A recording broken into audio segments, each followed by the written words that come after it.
Why do some people compulsively drink too much water? 3 glasses back to back, no break. And here's the thing, this human behavior is not just about taste. In psychology, what drives someone to drink water constantly is often a hidden sign of something happening much deeper inside the brain. Is it anxiety? Is it coping mechanism? Or is your body actually trying to tell you something about your personality that you have been ignoring for years? Stay with me because by the end of this video, you are going to look at your water bottle very differently. Okay, so let's have this conversation properly because I keep seeing comments online, too much water does this to your body, not drinking enough causes that, drink 8 glasses a day. No, drink 12.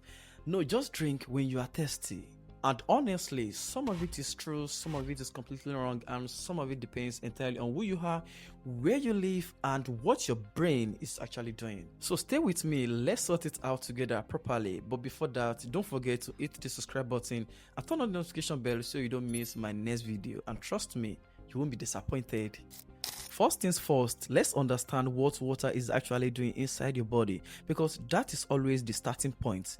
Your body is about 60% water, your blood is mostly water, your brain is mostly water, even your bones contain water. So when people say, I don't really drink water, I need you to understand what that actually means at a physical level. Here's the simplest way I can explain it. Your kidneys, those two bean-shaped organs sitting in your lower back, their entire job is to clean your blood. Every single minute of every single day, they are filtering out waste, toxins, and anything your body doesn't need, then flushing it out as urine. But here's the critical part, they can only do that job properly if they have enough water to work with. When you don't drink enough water, your kidney starts to struggle. They hold on to whatever fluid is left inside your body. Your urine becomes dark yellow and concentrated. And over time, your kidney starts to overwork themselves trying to do the same job with less resources. Think about it like this. Imagine you are trying to wash a pile of dirty dishes, but someone turned the tap water pressure all the way down. You are still washing, but everything takes longer, nothing gets fully clean, and eventually, the tap starts to damage itself from the strain. That is what dehydration does to your kidneys. Water can actually be absorbed by your body within minutes of drinking it. Your kidneys are always active, so any water your body doesn't need gets processed and removed very quickly. Your body is not storing water like a tank, it is constantly processing it, which means you need to keep the flow going consistently throughout the day. Now, this is the part that genuinely shocked me. Most people think dehydration means feeling thirsty. That is actually the last signal your body sends, not the first. And by the time you feel thirsty, your body has already lost between 1 and 2% of its water. But here's why that matters. Studies show that losing just 1% of your body's water significantly impairs your mood, your concentration, and your memory. You start getting headaches, you feel irritable, you find it harder to focus on simple tasks. Think about how many times you have had a headache and immediately reached for painkillers, when the real answer might have just been a glass of water. In fact, one study specifically done on women showed that losing just 1.3% of fluid after exercise impaired mood, impaired concentration, and increased the frequency of headaches. Quick pause here, I want to ask you something genuinely. When was the last time you had a headache and drank a full glass of water instead of reaching for medicine? Drop your honest answer in the comments. Sincerely, I would love to see what you have to say. Now let's flip it completely, because while most people don't drink enough water, there is a group of people on the complete opposite end. People who drink water constantly, obsessively, even when they are not thirsty at all. And this is where it gets genuinely fascinating from a psychology perspective. In medical terms, the condition of extreme and compulsive thirst is called polydipsia, and there are two types. The first type is dysphogenic polydipsia, which happens when something physical in the body triggers constant thirst. This could be a condition affecting the hypothalamus in the brain, a nutritional deficiency, or changes in how the body regulates fluid. But the second type is the one that stopped me when I was researching this. It is called psychogenic polydipsia, and psychogenic means it comes from the mind, not the body. Research shows that when compulsive water drinking is not caused by a medical condition, it is frequently tied to anxiety, chronic stress, or a subconscious need to feel in control. Think about that for a moment. Some people drink water constantly not because they are physically thirsty, but because their brain has found water as a calming mechanism, a way to regulate anxiety, a way to feel like they are doing something productive and healthy when everything else around them feels out of control. So, many people who drink water compulsively also have a very specific preference. They want ice cold water, not room temperature, not warm, ice cold. And researchers believe this preference is linked to the sensory experience.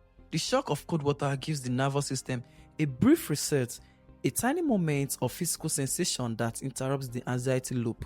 So, if you know someone or if you yourself always needs to have a water bottle in hand, always refuse it before it is even empty and specifically prefers ice cold water.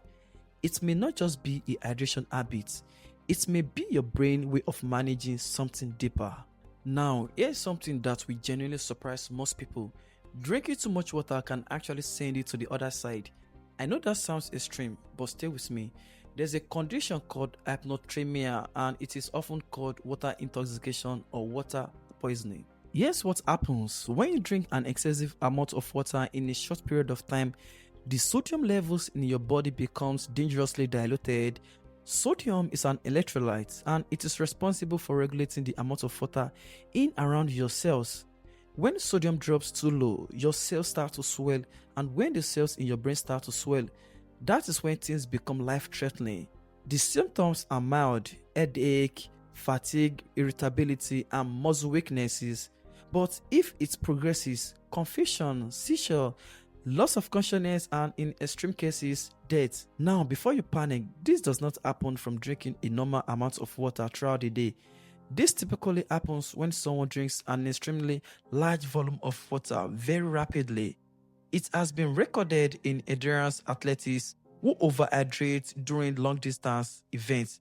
It has also been recorded in cases connected to psychogenic polydipsia.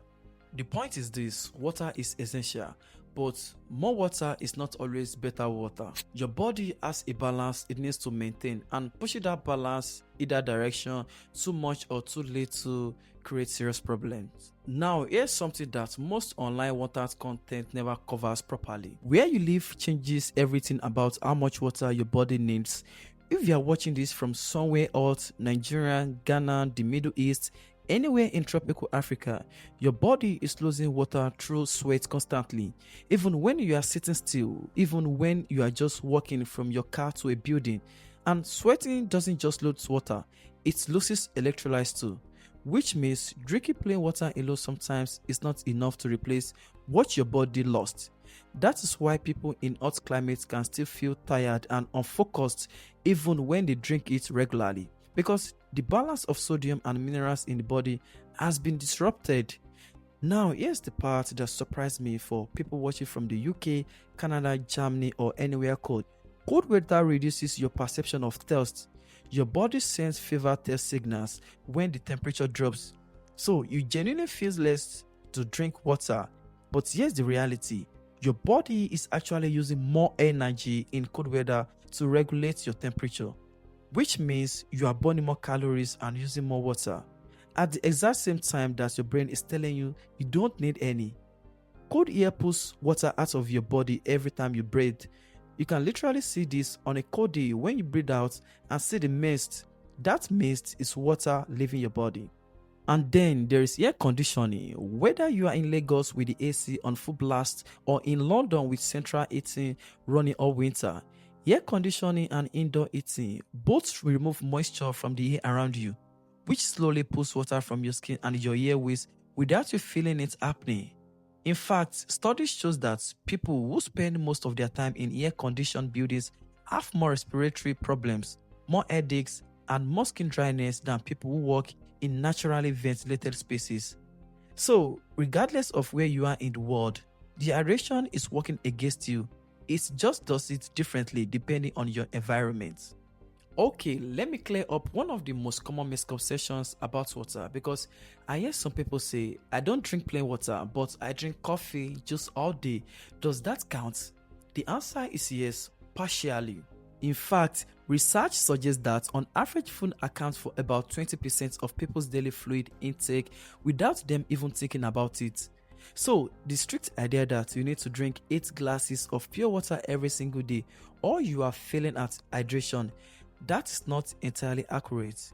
Your body is getting water from multiple sources simultaneously, not eating an arbitrary number of plain water glasses. That said, plain water remains the cleanest and most efficient way to hydrate.